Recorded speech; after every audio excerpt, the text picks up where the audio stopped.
नमस्कार मु सोनाली आपण देखुचंती भिओडी टीवी।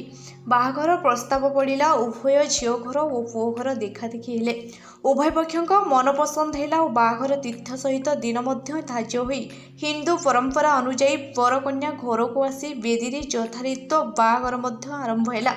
सब सरला किंतु झील मथारे बर सिंदूर देवाक जीवा समय बाहाघर बेदी उपरे झीर हाइड्रामा देखा मिली।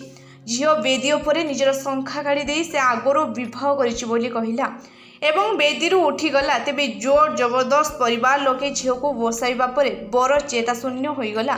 एपरी एक अभावन घटना देखा मिली बालेश्वर जिला थाना अंतर्गत रेमुआ ग्राम जार भिडियो एवं सामाजिक गणमाध्यम घूरी बुलूछि।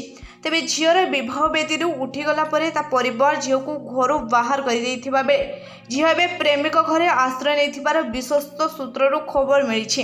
तेबे बेदी उपरे झीर एपरी हाइड्रामा भिडियो सामाजिक गणमाध्यम बेस भाइराल होबारे लगी।